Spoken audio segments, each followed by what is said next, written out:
Unfortunately, this boy can only stare at his blank book as he finally realizes he screwed up for playing Roblox all night trying to awaken his mythical devil fruit. So now he knows he's screwed, his time is ticking, and this assignment is the only thing stopping him from being banished to another world. And with his entire life on the line, he gives up as the first thing he draws on a graph looks like something he's only ever seen in his dreams and online. As such, Bro starts going crazy as he knows he's doomed for life, and instead of vigorously studying for his upcoming exam, he could only think of some milk jugs in front of him. Suddenly, the boy snaps out of his staring at some doubled chicken breasts from the meat section trance by smashing his economics textbook close. And just as I thought things were about to get better for our boy, the sussy turntables turn as Bro reaches for his tissues at the corner of his desk. He then pipes up and continues to hype himself up by claiming that it's time for his personal version of the rumbling, as he's about to call on his Attack Titan down below. After opening his laptop from where he last left off online, he proceeds to quickly equip his favorite pair of earbuds that he only uses when it's time to erupt a volcano. Regardless, he hops on a Discord server where he tells his unsuspecting friends to let him cook, so the call goes silent as everyone knew Bro was getting ready to browse his go-to genre that can allow him to channel his one-pump powers. And right before rocket liftoff, the sussy baka decides to quickly look around his room as he doesn't want to get ganked while rooted to his chair as he can't hear anything. Bro then continues with the unsuspected playbook as he downloads a fan cam of some K-pop idol, allowing him to enter the back of Old Town Road brought to him by my boy Lil Nas. That's right, ladies and gentlemen, his attack helicopter goes crazy whenever he watches the former K-pop idol named Jang Minyoung. And here's the cherry on top, the idol retired over a decade ago. Nevertheless, our boy continues to go crazy watching some 460p videos as he's that down bad, but at least we can let him cook. So fast forward like 30 seconds, almost as long as a full YouTube short, Bro finally finishes and you know what, Minyoung do is showing off some personalities. Nonetheless, after passing out from the sheer force of the protein nation rushing out of his banana tree, he wakes up the next day having to hurry to the examination hall. Somehow though, he's able to actually complete the exam with the help of activating his Asian genes, but on the other hand, he fails to complete his assignment on time. As such, Bro sighs as he knows he's going to be in a rude awakening once his Asian parents find out, so he prepares for the worst. Luckily for him though, his meditation gets interrupted by a bunch of girls trying to get his attention, and one of them is packing in more ways than one. However, as they eagerly gank our boy, we finally learn that this mega sussy baka is named Sumjun. Regardless, Sumjun now finds himself in a very sticky situation as one of the girls with whale-like personalities latches onto him harder than a bottom frag sage sticking onto their top frag duelist. And next thing we know, her eyes disappear, signaling a very troublesome near future, as every time this happens in anime, things quickly ramp up. So within mere seconds, Sumjun gets surrounded by more girls, all latching onto him whilst also directing him to an unknown destination. It then turns out that the reason why the girls are being so pushy is because all three of them want to take him out for drinks. Now fast forward to the night, the girls have succeeded in their mission to take Sumjun out for the evening as they know he's headed towards academic probation land. Meanwhile, this girl right here, busy making a mess out of herself on purpose, has almost been kicked out of the academy twice, so she knows the feeling. Nevertheless, she keeps missing most of her shots as they keep landing in between her forbidden double hoppers, as she's already hit her limit for the night, but at least we get to learn that her name is Juje. As such, the other girls order her to stop drinking as it looks like she's ready to tap into the sussy underworld, but of course she gets angry and claims that she's perfectly fine. Seconds later, the sussy Fire Nation taps into Junji's soul, causing her to make a move on our boy, but he tries his best to ignore everything as he doesn't want anything to stand in his way of gaming all night long. And with Sumjun successfully avoiding her jungle gank to the best of his abilities, he ends up getting saved as the other two girls decide to play a game like Truth or Dare. During this game, we find out that this bombshell somehow has the tendencies of a nun, but she has the body of an Instagram girl that puts fitness freak or gym girl in their bio. An emotionally filled Junji then rushes away from the table as she thinks her friends are busy picking on her. But in reality, her friends were too busy shoving unlimited food in their faces as their Korean food slaps. No one then moves to follow her, so her two girlfriends continue eating at the table while they order Sumjun to follow her like a true wing woman. Initially, Bro did not want to go after her as he can't be bothered being late for his upcoming raid on Destiny, but the girls guilt trip him by telling him he's the only one that can apparently make her feel better. As such, the girls continue happily eating as Bro can't get the hint, but he at least decides to go help her out, getting him kicked out of his raid group.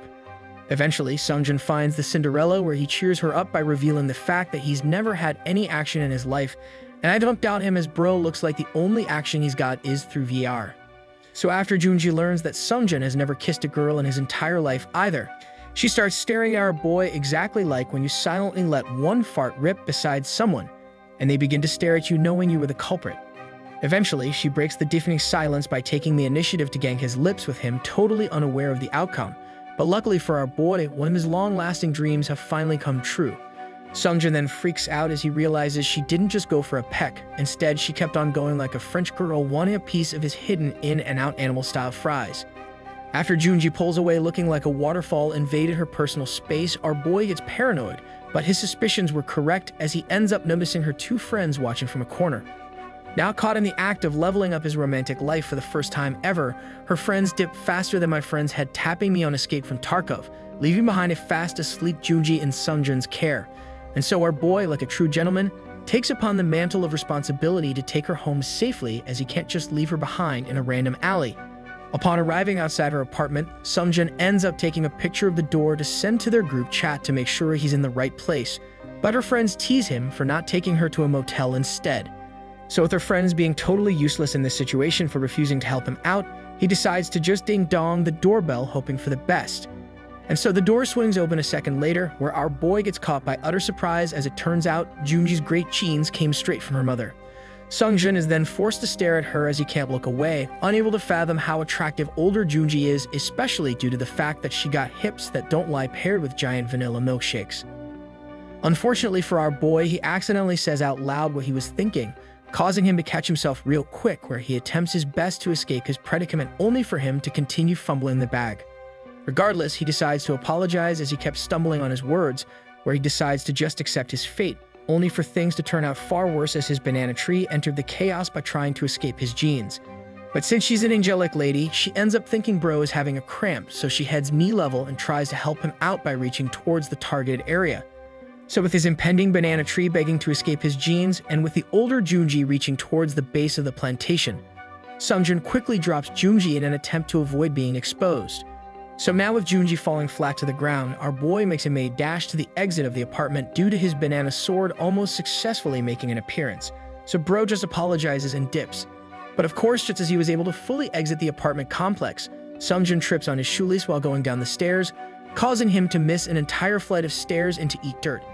Meanwhile, back inside Junji's place, her mom is so thankful to Sungjin for bringing her home safely, where she also gets flustered at the fact that Sungjin called her pretty despite her age. Anyways, let's fast forward to later on the night when Sungjin finally makes it home. So he jumps straight to bed after tending to his knee. He's then unable to sleep as bro kept tussling and rolling around in his bed due to him being unable to remove the thought of the great pillows he got to stare at, all thanks to Junji's mom. But then, just as he kept trying to fight off his sussy thoughts, Sungjin misses the audio cue of his door slowly opening with a mysterious figure hiding behind it. It then turns out that the mysterious figure is actually Junji's mom, where she looks like she's ready for a sussy time, due to her pretty much wearing an invisible dress, all thanks to the special fabric. She then makes her way beside Sungjin, who's still mumbling in his sleep about how soft and amazing her water balloons looked like, so she whispers and asks if he wants a turn. Of course, bro instantly accepts the offer, claiming that there's no man on earth that would be able to resist those powers, but little does he know, he's getting ganked by the sussy nation. She then presses the double vanilla milkshake behind Sungjin's back, causing him to get jolted awake as he thought it was all just a dream, but somehow the devil herself has appeared. She then claims that since our boy went through all the trouble to make sure Junji was safe and sound tonight, that it's time for her to pay back her dues for everything he did today. Initially, bro hesitates and takes a big gulp as he thinks there's no way this is real, unless he never went home and passed out after hitting the deck.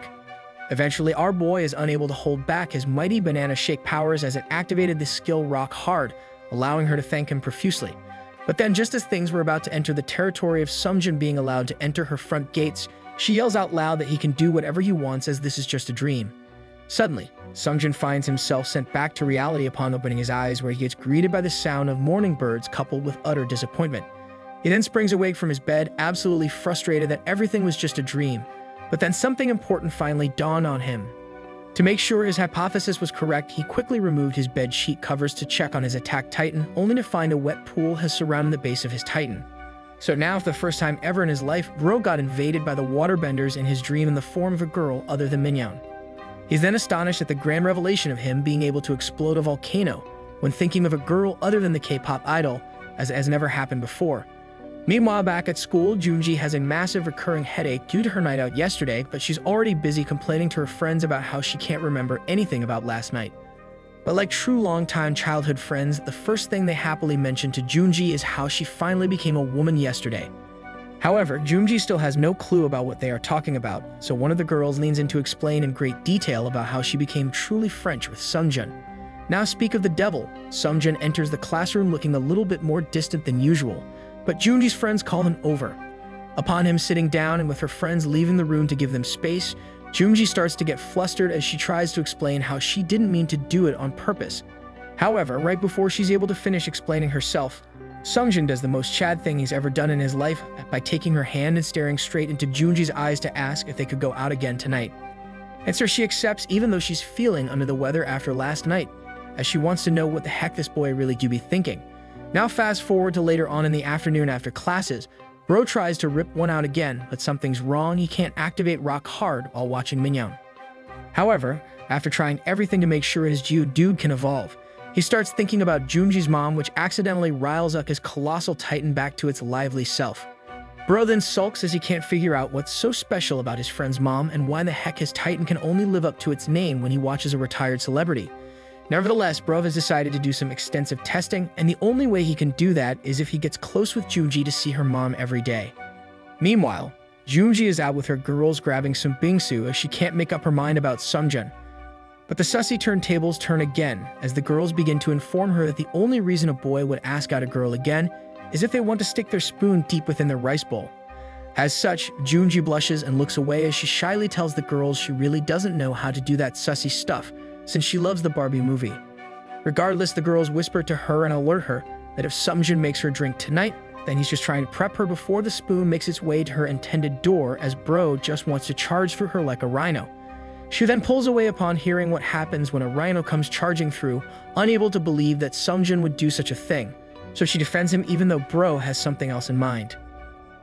So fast forward to the fateful evening where the two decide to go on their date. Junji starts pounding drinks after drinks like a sussy water fountain, with our boy's rhyme of charge in her mind, totally hoping that her friends were wrong about him.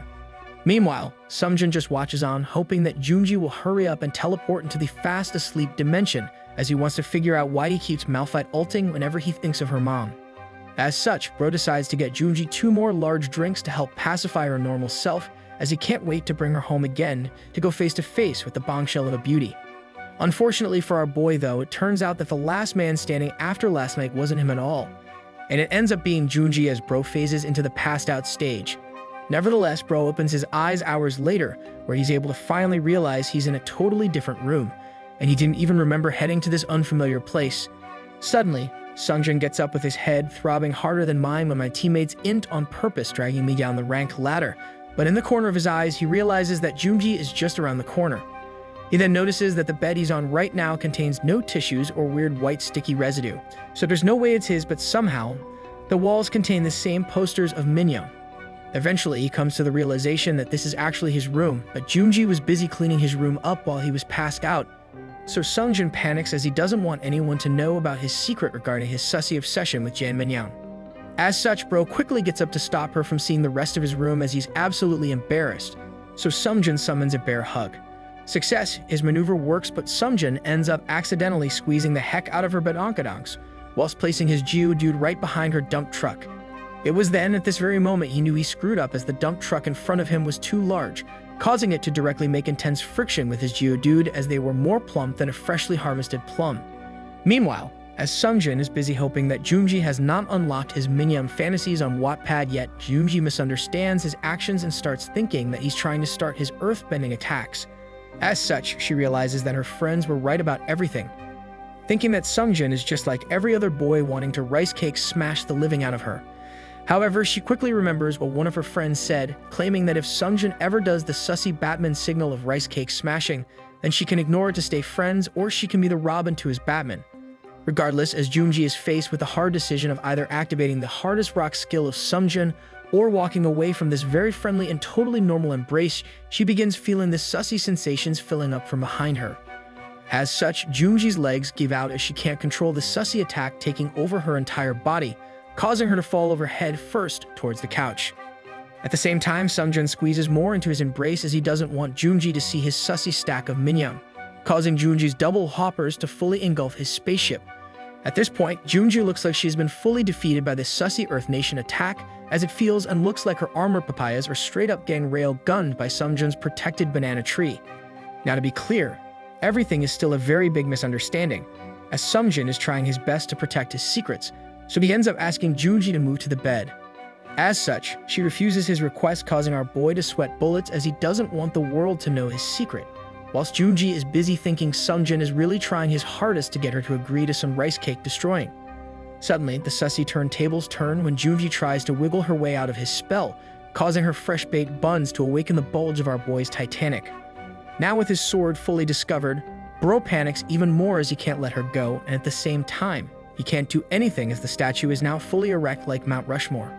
Suddenly, just as our boy thought it was all over for him now, he hears Junji make a very weird sound while her armored legs quickly trembled for a few moments as if an earthquake has hit her core. Mere seconds after the earthquake took a toll on Junji's body, she turns around and stares straight into our boy's soul, where she ends up mumbling to him about how she's finally done thinking about it. Elsewhere, Junji's two friends take a midnight stroll after grabbing some ice cream, where the two wonder what's happening to their best friend right now, but both end up deciding not to text her tonight as she's probably having a good time. Technically, these two aren't wrong, and at the same time, Sungjoon better thank them, or else Junji would have never thought he wanted to do some rice cake destroying as she was previously more innocent than a nun. Nonetheless, the two friends end up making a bet on whether or not Junji would devour an entire vanilla ice cream tonight, or would she run away and head straight home. Now fast forward back to the action, it's revealed that Sungjoon has finally let go of his bear hug as he's busy sitting down on his bed, whilst totally looking confused at Junji, who prefers to be on the ground. Our boy then tries his best to convince her to sit down, as it's totally uncomfortable to be on your knees when the floor is wood, but Junji starts talking about how she thinks it'll be better if she's down there. As such, Bro sits back down as he knows you can't convince someone that has already made up their mind, but then Junji starts telling him to not get mad as it's her first time. Now totally confused to what Junji is talking about, our boy finds out seconds later what she truly meant as she starts ripping open the gates to his Regirock, looking like she's about ready to drink her first ever 7-Eleven Slurpees. Bro is then elated when she unlocks and frees his spicy Nashville hot chicken, unsure of what to do, but he's also astonished at how he could activate Rock Hard without thinking of Minyoung. Regardless, Sungjoon lets everything play out while trying to act like he totally wants Junji to not go through with her actions, so in the end she swallows the entire plus-size meal whole. Coincidentally, Sungjoon is busy wondering how his Malphite is actually up and running as this never happens, so he ends up having his largest Malphite ult straight into the Dragon Pit. After pulling off his best ever Elder Dragon steal, our boy decides it's time for him to repay the favor as he can't just let Junji do everything. So he takes upon the mantle of responsibility to make sure Junji experiences her first ever Spider-Man attack into her gates. Sungjoon then embodies the perfect double Spider-Man finger invasion into Junji, but things quickly ramp up as Bro can't handle the real-life immersion compared to his dating sim games, so he ends up calling his attack helicopter into action. However, disaster strikes right before his helicopter got squeezed straight into the narrow gates in front of him, as her phone starts blaring loud music as someone is calling her.